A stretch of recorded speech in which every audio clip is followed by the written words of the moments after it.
Welcome students.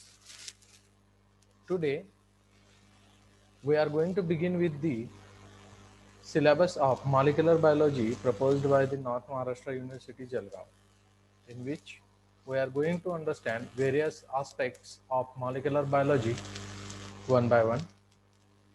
So in the beginning, the concept which we are going to understand is the central dogma of molecular biology, where we are going to understand the very wonderful and interesting mechanisms going on into the nucleus of the cell, which is responsible for the entire life cycle of an organism.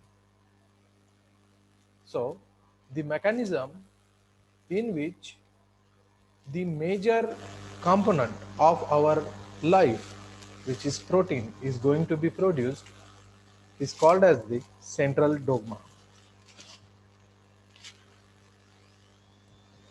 The central dogma of molecular biology is an explanation of the flow of genetic information within a biological system. Francis Crick said that the central dogma of molecular biology deals with the detailed residue by residue transfer of sequential information. It states that such information cannot be transformed back from protein to either protein or nucleic acid. In the central dogma of life, मैं आपको जैसे पहले भी बता चुका हूँ कि the mechanism of central dogma is very important aspect for every biotechnologist, because the biotechnologists are mostly works on the genetic material and the product of this genetic material. So how the genetic material is responsible for producing the various products, and what is the role of genetic material in the transferring the characters or genes from one generation to the another generation. That's why the biotechnologist must understand the central dogma of life. Central dogma of life में हम लोग पढ़ते हैं कि 3 major processes होती हैं, जो जिसका कुछ पार्ट न्यूक्लियस के अंदर होता है, कुछ पार्ट जो है वो न्यूक्लियस के बाहर होता है. So the first mechanism is DNA replication. DNA replication में हमारा जो डबल स्ट्रैंडेड सुपरकॉइल डीएनए होता है उसकी आइडेंटिकल कॉपी बनती है, और वह कॉपी जब हमारी सेल माइटोसिस या मियोसिस के द्वारा जब डिवाइड होती है, उस वक्त उस डिवाइडेड सेल्स में एक सेल की 2 सेल बनती है, और उन दोनों सेल्स में आइडेंटिकल जीनोमिक इंफॉर्मेशन होनी चाहिए. इसलिए रेप्लिकेशन के प्रोसेस के थ्रू एक सेम 100% आइडेंटिकल डीएनए कॉपी बनती है. यहाँ पे हम पुराने वाले स्ट्रैंड को या नए किसी दोनों डीएनए को हम नया या पुराना नहीं कह सकते, बिकॉज दोनों सेल्स में जो डीएनए होते हैं उनमें के हर एक डीएनए का एक स्ट्रैंड जो होता है वो ओल्ड स्ट्रैंड होता है और दूसरा स्ट्रैंड जो होता है वो न्यू स्ट्रैंड होता है. इसलिए हम उस मैकेनिज्म को कहते हैं semi conservative DNA replication, because इसके अंदर 50% इंफॉर्मेशन जो है वो ओल्ड मतलब ओरिजिनल कॉपी को वो रिस्टोर करके रखता है. ये मैकेनिज्म जो है डीएनए रेप्लिकेशन का, ये हमारे सेल के अंदर न्यूक्लियस में होता है, just for the sake of providing new copy of DNA to the newly generated daughter cell, either by mitosis or by meiosis. उसके बाद में एक दूसरी प्रोसेस होती है जिसमें हमारा एंड प्रोडक्ट होता है प्रोटीन.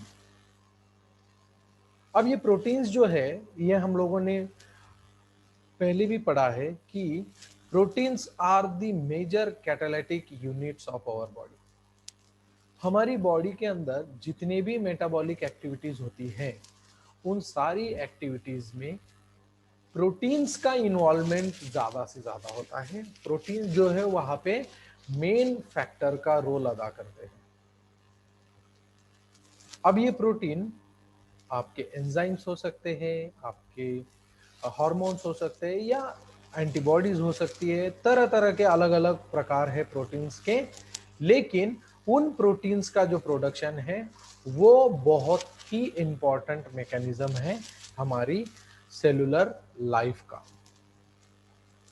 तो सबसे पहले ये डीएनए में जो हमारे जीन्स होते हैं, now each protein has its own gene in genetic material. हर एक प्रोटीन के लिए डीएनए में एक स्पेशल जीन होता है जो सिर्फ और सिर्फ उसी प्रोटीन को प्रोड्यूस करता है। तो आप इससे पता कर लगा सकते हैं कि हमारी बॉडी के अंदर असंख्य प्रकार के प्रोटीन्स की जरूरत होती है हमारे अलग अलग मेटाबॉलिक एक्टिविटीज के लिए। तो उन सारे प्रोटीन्स के लिए उनका एक स्पेसिफिक जीन वहां पे प्रेजेंट होता है। तो आप सोच सकते हैं कि उन सारे जीन्स को मिलाकर हमारा डीएनए बनता है, तो उस डीएनए की टोटल साइज क्या होगी, है ना। देन तो हम यहाँ पे एग्जांपल लेते हैं किसी एक प्रोटीन का। तो सबसे पहले जब कभी उस प्रोटीन की जरूरत हमारी बॉडी को होगी, तब उस प्रोटीन को रिप्रेजेंट करने वाला जो जीन है उसको वो एक्टिवेट होगा। वो एक्टिवेट होने के बाद में अब ये डीएनए जो है, ये प्रोटीन सिंथेसाइजिंग मशीनरी जो है वो न्यूक्लियस के अंदर होती है।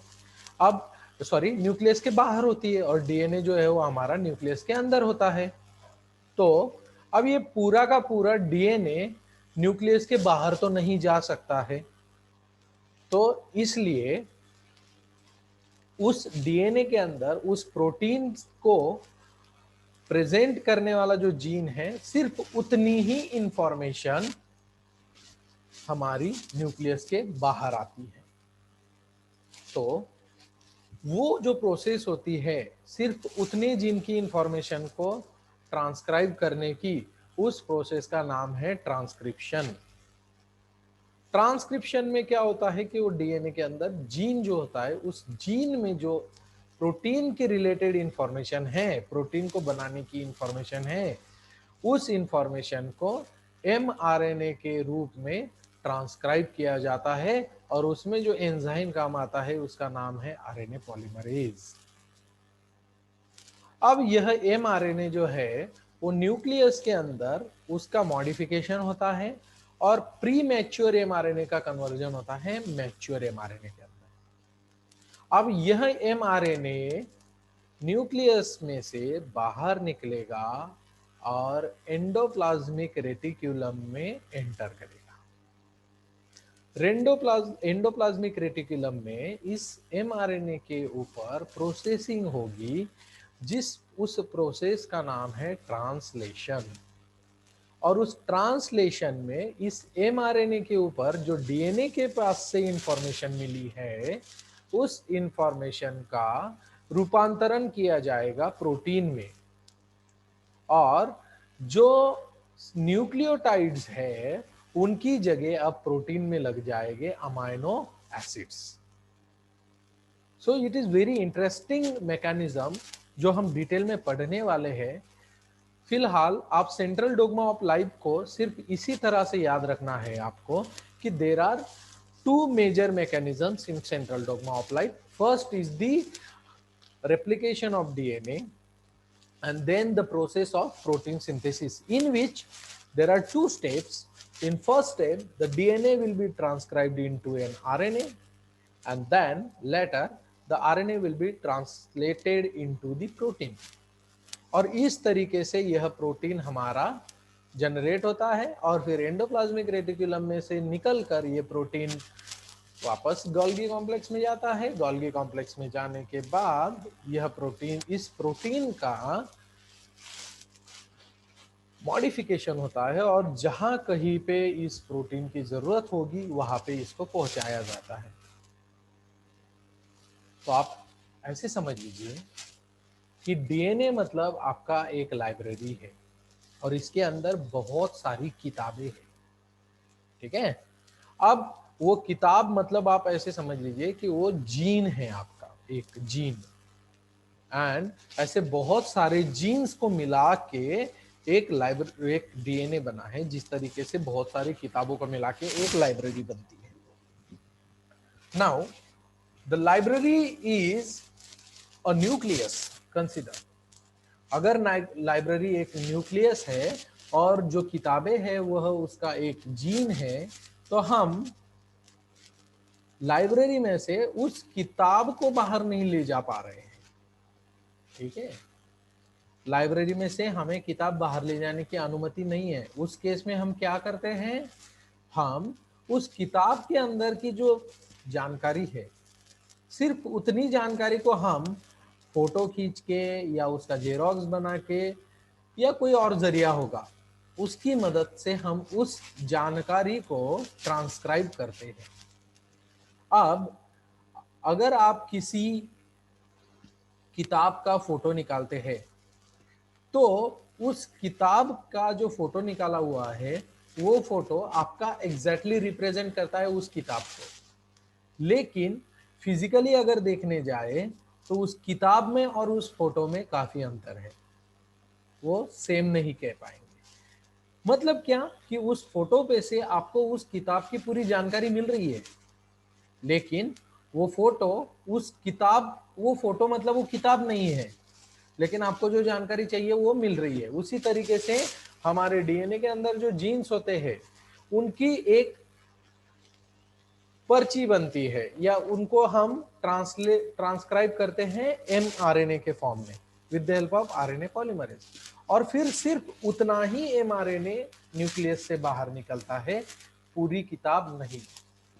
और फिर उस एमआरएनए के ऊपर की जो इंफॉर्मेशन है उसको पढ़ के प्रोटीन प्रोडक्शन मशीनरी जो है हमारी बॉडी की, वो प्रोटीन्स बनाती है।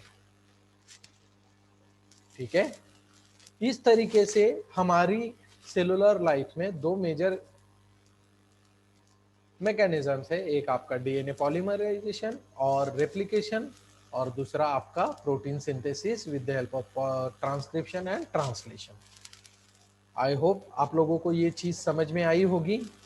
अगर आई है तो प्लीज आप चैट बॉक्स में हैंड रेस करके बता सकते हैं, या चैट बॉक्स में टाइप करके बताइए कि आपको ये सेंट्रल डोग्मा ऑफ लाइफ की प्रोसेस समझ में आई या नहीं। Okay, done. So moving ahead, अब सबसे पहली जो प्रोसेस है डीएनए रेप्लिकेशन की, जिसमें मैंने बताया आपको कि डीएनए का एक आइडेंटिकल कॉपी बन जाता है for the sake of new daughter cell. यहाँ पे आप देख पा रहे हैं जो ब्लू कलर में या मजेंडा कलर में आपको स्ट्रैंड दिख रहे हैं, they are nothing but your old DNA strand from mother cell. ठीक है ना, मतलब अब ये समझ लीजिए कि ये आपकी मदर सेल है। ठीक है, अब माइटोसिस जो आपने पढ़ रखा है उसमें आप लोगों ने पढ़ा है कि माइटोसिस के अंदर दो डॉटर सेल्स का जन्म होता है और मदर सेल वहां से गायब हो जाती है। मतलब मदर सेल का इक्वल डिवीजन होता है और दो डॉटर सेल्स बन जाती है। उसी तरह से ये जो डीएनए है ब्लू कलर का, this is of mother cell, ये मदर सेल का डीएनए है। इस डीएनए का भी डिवीजन होगा, लेकिन यहाँ पे डिवीजन कैसे होना है, एक अगर है तो उसको 0.5 में हम नहीं बनाएंगे। यहाँ पे उसका डिवीजन होता है उसकी आइडेंटिकल कॉपी बना के। जिस तरीके से आपके मोबाइल में अगर कोई मूवी है और आपके दोस्त ने मांगी, तो आप आपके मोबाइल में की मूवी कट करके उसके मोबाइल में पेस्ट नहीं करते हैं। ठीक है ना, आप उसको सेंड करते हैं उसके आइडेंटिकल कॉपी बना के। ठीक है, कॉपी पेस्ट कहते हैं उसे। उससे होता क्या है कि वो मूवी आपके मोबाइल में भी रहती है और अब उसकी नई कॉपी बन गई है जो आपके दोस्त के मोबाइल में भी प्रेजेंट होगी। ठीक है ना, अब ऐसा नहीं है कि आपके मोबाइल में की मूवी इंग्लिश में है तो आपके दोस्त के मोबाइल में हिंदी में चलने लग जाएगी, या उसका उल्टा। Same exactly as it is, जितने टाइम की है, जिस लैंग्वेज की है, जिस तरीके की है, जिस क्वालिटी की है, वही सेम टू सेम आपके दोस्त के मोबाइल में भी जाएगी। उसी तरीके से डीएनए रेप्लिकेशन में यह जो ओल्ड डीएनए होता है जिसके 2 स्ट्रैंड होती है, उन दोनों स्ट्रैंड्स को अलग किया जाता है और फिर उन दोनों अलग हुए स्ट्रैंड्स के कॉम्प्लीमेंटरी नए स्ट्रैंड सिंथेसाइज किए जाते हैं। इस तरीके से आपके पास अब पुराने डीएनए की 2 आइडेंटिकल कॉपी है, जिनमें हर एक में एक पुराना स्ट्रैंड है और एक नया स्ट्रैंड है, और इस तरीके से ये दोनों स्ट्रैंड्स फिर अब दोनों डॉटर सेल्स में डिस्ट्रीब्यूट हो जाएगी। समझ में आया आप लोगों को? Yes sir. Yes sir. अब ये तो हो गई डीएनए रेप्लिकेशन की प्रोसेस, जो सिर्फ आपकी जब कभी आपकी सेल माइटोसिस या मियोसिस के थ्रू डिवाइड होने वाली है उस वक्त के लिए, ठीक है। और ये पूरा का पूरा न्यूक्लियस के अंदर हो रहा है या सेल के अंदर है, इसमें कोई सिंथेसिस नहीं हो रहा है, खाली नया डीएनए स्ट्रैंड सिंथेसाइज हो रहा है। ये भी हम डिटेल में पढ़ने वाले हैं। सो ये आप देख सकते हैं डीएनए सिंथेसिस का प्रोसेस। ये जो है इतना portion, this is your old DNA, ठीक है। अब यह ओल्ड डीएनए डबल स्ट्रैंडेड है, तो उसका सबसे पहले दोनों स्ट्रैंड्स को सेपरेट किया जाए, ठीक है। अब सेपरेट करने के बाद में दोनों स्ट्रैंड्स के ऊपर नए स्ट्रैंड सिंथेसाइज हो गए। अब इसमें भी थोड़ा सा कॉम्प्लिकेशन होता है कि जो स्ट्रैंड है वो 3' to 5' सिंथेसाइज होता है, इसलिए फिर जो दूसरा स्ट्रैंड होता है उसके ऊपर डिसकंटिन्यूली नया स्ट्रैंड सिंथेसाइज होता है। ये हम डिटेल में देखने वाले हैं ना, so don't worry about that, just look here कि जो पुराना स्ट्रैंड है वो इस तरीके से आप ऐसे समझ लीजिए कि डीएनए का जो अनवाइंडिंग है, आपकी जो जीप होती है, चेन होती है, और उस चेन को जिस तरीके से आप खोलते हैं, तो जब वो रनर वो दोनों चेन के छोरों में से अंदर से चलता है, तब आपका डीएनए अलग अलग होते जा रहा है। जिस तरीके से चेन अलग अलग होती जाती है, उसी तरीके से अब वो जो रनर होता है चेन के अंदर का, उसको समझ लीजिए एंजाइम, जिसका नाम है डीएनए हेलिकेज। अब ये हेलिकेज क्या करता है, दोनों स्ट्रैंड्स के बीच में चलता है और इन दोनों स्ट्रैंड्स को सेपरेट करते जाता है आगे, और साइमल्टेनियसली दोनों स्ट्रैंड्स के ऊपर नया स्ट्रैंड सिंथेसाइज होते जाता है। तो जब आपका ये हेलिकेज पूरी तरीके से इस स्ट्रैंड को, इस डीएनए को सेपरेट कर देगा, तब आपके पास इस तरीके का एक पुराना स्ट्रैंड और एक नया स्ट्रैंड मिलके double stranded DNA molecule present होगा। लेकिन अब आपके पास कितने डबल स्ट्रैंडेड डीएनए मॉलिक्यूल है? 2, दोनों नई डॉटर सेल्स के लिए, ठीक है। एक आपका एक डॉटर सेल में जाएगा, दूसरा आपका दूसरी डॉटर सेल में जाएगा। इस तरीके से दोनों डॉटर सेल्स जेनेटिकली आइडेंटिकल होती है अपनी मदर सेल की, ठीक है। Is it clear? Yes sir. Now, the second important step is a transcription for the protein synthesis. Protein synthesis करने के लिए जो सबसे पहला स्टेज है उसका नाम है ट्रांसक्रिप्शन। पहली स्टेप है ट्रांसक्रिप्शन। इसका जो एंड प्रोडक्ट होता है वो क्या होता है? हमारा mRNA, मैसेंजर आरएनए, ठीक है। तो ये ट्रांसक्रिप्शन की जो स्टेप्स है, इसमें 3 स्टेजेस होती है, initiation, elongation and termination. Directly हम देखेंगे। अब यहां पर भी आपका डीएनए अनवाइंड होगा, लेकिन डीएनए जो है आपका डबल स्ट्रैंडेड डीएनए जो है, यहाँ पे उसका सेपरेशन होगा दोनों स्ट्रैंड्स का। लेकिन अब यहाँ पे रेप्लिकेशन की तरह पूरे डीएनए का सेपरेशन नहीं होगा, सिर्फ उतने ही पार्ट का सेपरेशन होगा जिस पार्ट में हमारा प्रोटीन का जीन है। समझिए इसको अच्छे से। हमने कहा कि जो हमारा पूरा डीएनए है वो अलग अलग टुकड़ों में बटा हुआ है। देखते टाइम वो आपको पूरा एक ही दिखेगा, परंतु उसमें पार्ट्स किए गए हैं, और उन पार्ट्स को कहते हैं जीन्स। और हर एक जीन किसी एक प्रोटीन को प्रोड्यूस करने की इंफॉर्मेशन कैरी करता है। तो हमारी सेल के अंदर जिस किसी प्रोटीन की जरूरत होगी, सिर्फ उस प्रोटीन का जीन जिस पार्ट में हमारे डीएनए में प्रेजेंट है, बस उतना ही पार्ट हमारे डीएनए का अनवाइंड होगा, दोनों स्ट्रैंड सेपरेट होंगे। ठीक है, और उस सेपरेट होने के बाद में उस डीएनए के दो स्ट्रैंड बन जाएंगे। तो एक स्ट्रैंड को कहा जाएगा आपका सेंस स्ट्रैंड और दूसरे स्ट्रैंड को कहा जाएगा नॉन सेंस स्ट्रैंड, और कोडिंग स्ट्रैंड और नॉन कोडिंग स्ट्रैंड, इस तरीके से उनको नाम दिया जाएगा। तो जो कोडिंग स्ट्रैंड है उसकी मदद से एमआरएनए का सिंथेसिस होगा और फिर उस एमआरएनए को हमें न्यूक्लियस में भेजना। So this is the initiation step in which your RNA polymerase first recognizes the gene and starts or initiates unwinding of that double stranded part of the DNA which is a gene, और फिर उसका एक बार का आपका promoter sequence मिल गया उसको कि उसकी सेकेंड स्टेप शुरू होती है जिसका नाम है इलोंगेशन। और 3' to 5' में जो हमारा स्ट्रैंड होता है डीएनए का, उसके ऊपर से ये रेड कलर का जो आप देख रहे हैं उसको कहेंगे हम एमआरएनए। उसका कंटिन्यूअस सिंथेसिस होते जाएगा जिसको हम कहते हैं इलोंगेशन। और ये कब तक होगा? जब तक आपका टर्मिनेटर रीजन नहीं आ जाता। एक बार का आपका टर्मिनेटर रीजन आ गया मतलब वो जीन वहां पे खत्म हो गया, तो फिर उस एमआरएनए का सिंथेसिस स्टॉप हो जाएगा और आपका डीएनए जिस तरीके से पहले था उसी फॉर्म में वो वापस हो जाएगा डबल स्ट्रैंडेड हेलिकल स्ट्रक्चर में। उसके बाद में टर्मिनेशन में मैंने बताया आपको कि एक बार का ये रेड डॉट आप जो देख रहे हैं that is the terminator site. Terminator site आने के बाद में ये आपका आरएनए पॉलीमरेज इलोंगेशन प्रोसेस को टर्मिनेट कर देगा और हमारे पास एक नेसेंट और प्री मैच्योर एमआरएनए मिल जाएगा। प्री मैच्योर हम इसलिए बोल रहे हैं क्योंकि इसका अभी मॉडिफिकेशन होना बाकी है। अब अभी तक ये हमारे न्यूक्लियस के अंदर ही है। अब उसके बाद में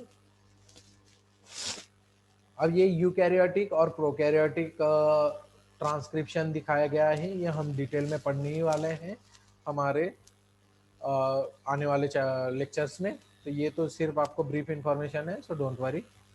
देन वो जो एमआरएनए है उसका फिर उसको भेजा जाता है ट्रांसलेशन स्टेप में।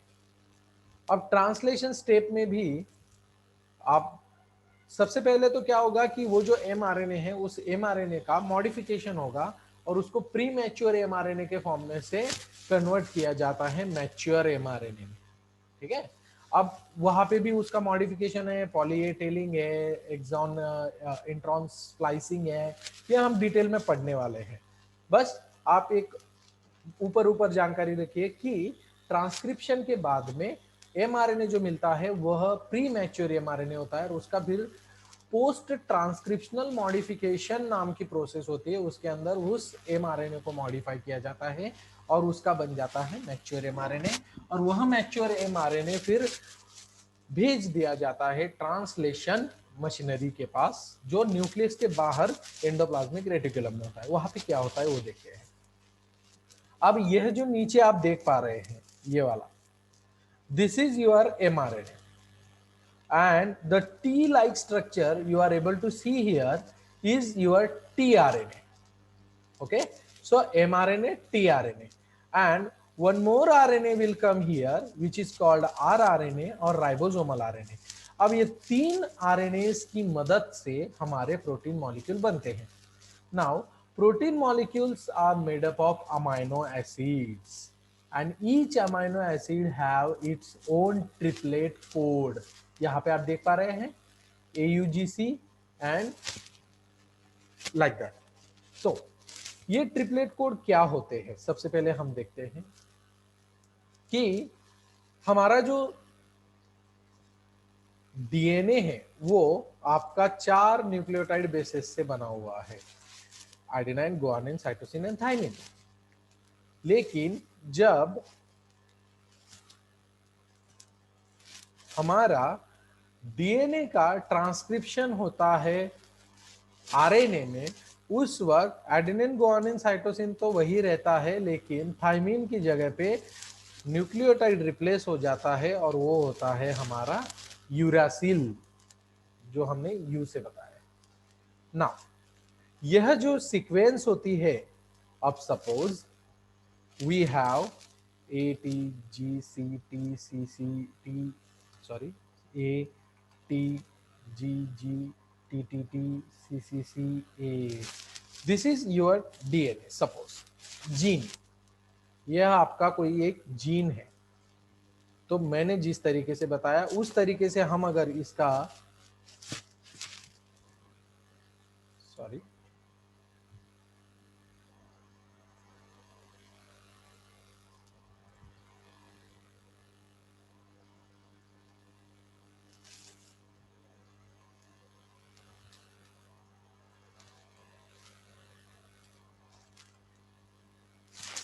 ठीक है, ये हमारी एक जीन सीक्वेंस है, ऐसा हम कंसिडर करते हैं जो डीएनए में है ना। ओके, देन अब हमें इसका एमआरएनए सिंथेसाइज करना है, तो जहां ए है वहां पे थाइमिन होना चाहिए, लेकिन वहां पे होता है यूरासिल।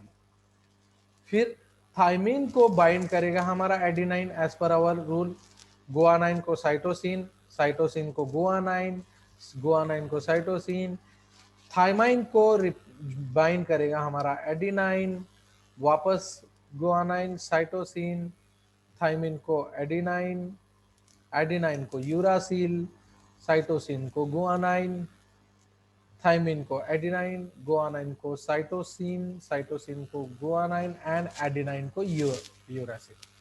इस तरीके से हमारा एक एमआरएनए बनता है, ठीक है। Okay, this is the transcription process. Now in translation what happens कि ये जो आरएनए की सीक्वेंस है, इनको तीन तीन के बंच में डिवाइड किया जाता है, ठीक है, इस तरीके से। अब ये जो एक कोड बन गया, इसको कहते हैं ट्रिपलेट कोड, और हर एक ट्रिपलेट कोड के लिए अपना एक टीआरएनए होता है, जिसके ऊपर एक उसका स्पेसिफिक अमाइनो एसिड होता है। अब हम लोगों ने ट्रिपलेट कोड, जेनेटिक कोड हम लोगों ने पढ़े नहीं है शायद, ये आपको आगे पढ़ने को मिलने वाले हैं, उसमें मैं आपको पढ़ाऊंगा, तब आपको ये ज्यादा क्लियर हो जाएगा। हर एक ट्रिपलेट कोड के लिए 20 अमाइनो एसिड में से एक अमाइनो एसिड डिसाइडेड होता है, और इस तरीके से हर एक ट्रिपलेट कोड का रिप्रेजेंटेटिव अमाइनो एसिड आके उसको बाइंड करता है, और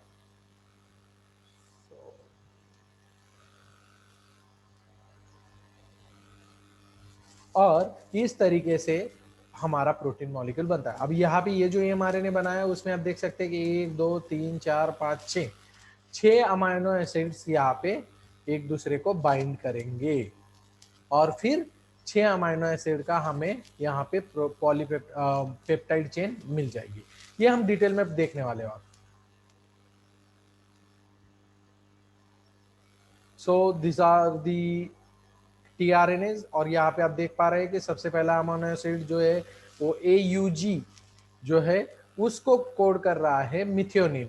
सो इस एडिनाइन AUG ट्रिपलेट कोड को रिप्रेजेंट करने वाला मिथियोनिन सबसे पहले यहाँ पे आया, फिर उसके बाद में CGG को रिप्रेजेंट करने वाला एलेनाइन अमाइनो एसिड आया, जो एक दूसरे के साथ में बाइंड हुए, और इसी तरीके से ये जो चेन है ये बढ़ती जाती है, कब तक, जब तक आपके टर्मिनेटर कोडॉन नहीं आते हैं, जिनको कहते हैं स्टॉप कोडॉन, ठीक है। Then so this is the process which we are going to see in very detail later.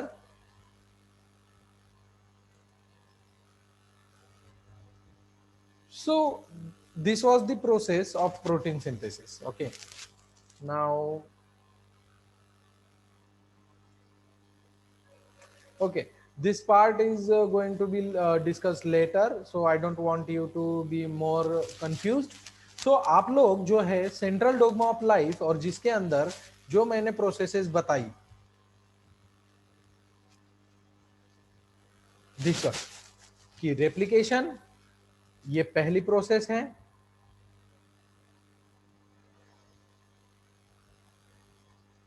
Okay, अच्छा, ये जो है ये आपकी फर्स्ट इंपॉर्टेंट मैकेनिज्म है। इसका और इसका कोई लेना देना नहीं है। That means when your cell is going through the replication, it won't go into the second type of synthesis of protein synthesis, ठीक है। सो ये दोनों इंडिपेंडेंट प्रोसेसेस है। रेप्लिकेशन के अंदर आपका कोई सेकेंड स्टेप नहीं है, directly it will go into the formation और सिंथेसिस ऑफ न्यू डीएनए, और we can say that the replication is the process in which we are going to produce a new DNA, while transcription में हम DNA में से RNA produce करते हैं, और then after that the RNA will be used to synthesize a protein by the process of translation। तो आपको ये चीजें ध्यान रखनी है, and in next lecture we will go further। So